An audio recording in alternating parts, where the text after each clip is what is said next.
السلام علیکم پیارے دوستو، کیسے ہیں آپ سب؟ آج کی کہانی کا عنوان ہے سیاہ عورت۔ جیل کی سیاہ ظالم سلاخوں میں اسے اپنا دم گھٹتا محسوس ہو رہا تھا۔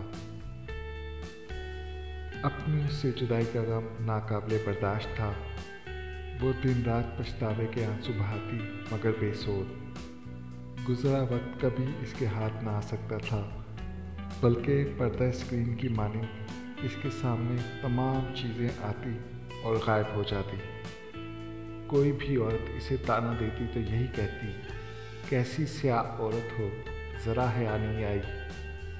وہ روتی چیختی بلکتی رہتی، مگر جیل کی یہ سلاخیں اس کی دردناک زندگی اور موت کی جگہ بن چکی تھی۔ وہ اپنے ماں باپ کی اکلوتی بیٹی تھی۔ ماں باپ بہت ہی غریب تھے۔ باپ مزدوری کر کے جو بھی کماتا اس سے 2 وقت کی روکھی سوکھی کھا لی جاتی۔ اس کا چچا زاد رشید تو شروع سے اس پر مرتا تھا، مگر وہ اسے گھاس نہ ڈالتی تھی۔ اسے شروع سے ہی امیر زادوں کی بیوی بننے کا شوق تھا۔ روٹی کو تو وہ ترس چکی تھی۔ جوان ہوئی تو ارمان بھی جوبن پر آ گئے۔ گلی کے کئی لڑکے اس پر مرتے تھے۔ بے حد حسین تھی، اس لیے غرور بھی کرتی۔ جلد ہی اس نے 1 آدھ لڑکے سے بات کرنے کے بعد کھانے منگوانے شروع کر دیے۔ وہ اپنی عزت کی حدود کو جانتی تھی، مگر اس کا مقصد صرف باہر کی دنیا گھومنا اور کھلا کھانا پینا تھا۔ باپ کو اس کے حالات کا علم ہوا تو اس نے زبردستی چچا زاد رشید سے نکاح پڑھوا دیا۔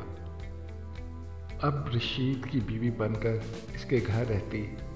رشید جو کہ سموسوں کی ریڈی لگاتا تھا، شادی کے شروع میں تو وہ اچھا خاصا کھلاتا رہا، مگر آہستہ آہستہ وہی پرانے دن آنے شروع ہو گئے جب وہ بھوک سے بے حال ہوا کرتی تھی۔ رشید تو اسے بالکل ناپسند تھا۔ وہ اسے محبت سے دیکھتا بھی تو اسے خوب ڈانٹتی اور اپنی طرف دیکھنے سے بھی منع کر دیتی۔ رشید بھی اس کے حسن کا اسیر تھا اور اب تو اسے اولاد کی خواہش تھی، مگر نازیہ جانتی تھی جو اس سے پیٹ بھر کر کھانا نہیں کھلا سکتا، اس کی اولاد کو کیا کھلائے گا، اسی لیے اس نے اولاد نہ پیدا کی۔ اب رشید بھی روز آگ بگولا ہوتا اور مار پیٹ کرتا۔ وہ روز رشید کی مار پیٹ کھا کر تنگ آ چکی تھی۔ وہ کہیں دور ایک آزاد پنچھی کی طرح اڑنا چاہتی تھی۔ وہ اس ظلم سے نجات بھی حاصل نہ کر سکتی، کیونکہ جانتی تھی وہ والدین کے گھر واپس نہیں جا سکتی، کیونکہ وہاں فاقوں کے طوفان منڈلا رہے تھے۔ وہ خود سے تنگ آ گئی۔ کبھی کبھی دل کرتا تو خود کو ختم کر لے، لیکن پھر چاہ کر بھی کچھ نہ کر پاتی۔ رشید کا چھوٹا بھائی جو ایک فیکٹری میں کرتا تھا کام کراچی میں، اکثر ان کے گھر آتا اور شہر کی بڑی بڑی باتیں کرتا، تو نازیہ کا بھی دل چاہتا وہ بھی شہر جائے، اس کے پاس ڈھیروں پیسے ہوں، پھر وہ ملکہ بن کے راج کرے۔ وہ جانتی تھی رشید کے پاس بھی اپنا گھر ہے، سونا موجود ہے اور بہت ساری رقم جمع کر چکا ہے، مگر پھر بھی وہ ان سب تک رسائی حاصل نہیں کر سکتی تھی۔ اس نے رشید کے چھوٹے بھائی کو ہی زلفوں کا اسیر بنانے کی کوشش کی۔ جلد ہی وہ اس کھیل میں کامیاب ہو گئی۔ رشید کی ریڈی پر کام کرنے والا ملازم افضل بھی اس کے حسن کا دیوانہ تھا۔ وہ انہی اچھے برے حالاتوں میں زندگی گزار رہی تھی کہ اچانک غم کی ایک ایسی آندھی چلی جو سب خوشیاں اپنے ساتھ بہا لے گئی۔ وہ روتی رہی، بلکتی رہی، زور زور سے چیختی رہی، مگر کوئی اس کی مدد کو نہ آیا۔ اس بھیانک رات میں نقاب پوش ڈاکوں نے زبردستی گھر میں داخل ہو کر فائرنگ کر دی۔ فائر رشید کے سینے میں لگا اور وہ وہیں گر کر فنا ہو گیا۔ رات کے اس پہر جب سب سو رہے تھے، اس نے اپنی چیخوں سے سب کو جگا دیا۔ اس کی دردناک چیخوں سے ہر کوئی غم میں مبتلا ہوتا نظر آیا۔ گھر، زیور اور باقی پیسے سب اس کے نام ہو گئے۔ وہ سارا دن شوہر کی یاد میں روتی رہتی، پھر جلد ہی شہر چھوڑ کر کہیں اور جا بسی، شاید اپنے خوابوں کے شہر جہاں اسے کوئی روک ٹوک نہ تھی، جہاں وہ اپنی مرضی سے زندگی گزار سکتی تھی، جہاں وہ اپنے محبوب کی سرگوشی میں جی سکتی تھی۔ لیکن کبھی کبھی چیخ اٹھتی۔ روز رات کو سوتے ہوئے اس کا ضمیر اسے بے چین کر دیتا، مگر پھر وہ خیالات کو جھٹک کر سو جاتی۔ شہر میں آ کر اس نے محبوب کو بھی چھوڑ دیا اور اب وہ نئے کاموں میں ملوث ہو گئی۔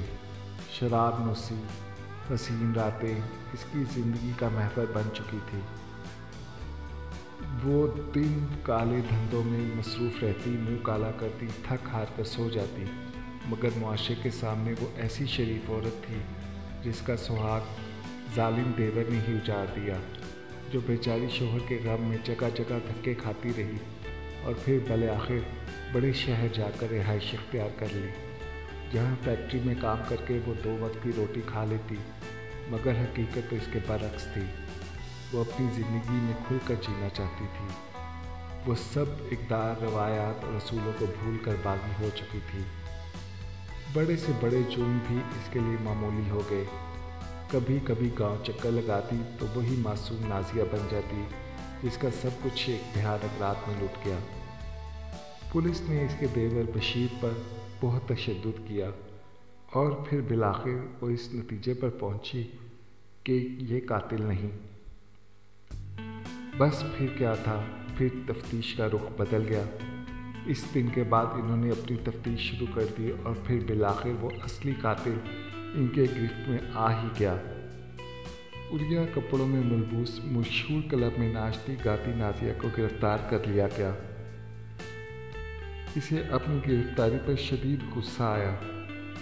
وہ جانتی تھی کہ اس کا یہ راز کوئی بھی نہیں جان پائے گا، مگر پھر اس کی گرفتاری نے ثابت کر دیا کہ پولیس آخر پولیس ہے۔ لیڈی انسپکٹر نے اسے خوب پیٹا، بار بار اس کے جرم کی داستان پوچھ رہی تھی، مگر نازیہ تھی کہ بس رونی صورت بنا کر یہی کہتی، میں نے کچھ نہیں کیا۔ روز اسے خوب مار پڑتی تو آخر جسم کے زخموں کی خاطر تنگ آ کر اس نے حقیقت آشکار کر دی۔ رشید مجھ پر ہمیشہ ظلم کرتا تھا، اچھا پیسہ ہونے کے باوجود اچھی روٹی نہ کھلاتا تھا، روز مارتا، کبھی کہتا اولاد پیدا کرو، میں اسے اکتا گئی تھی۔ پھر اس کا بھائی شہر سے آیا تو میں نے اسے زلفوں کا اسیر بنا لیا۔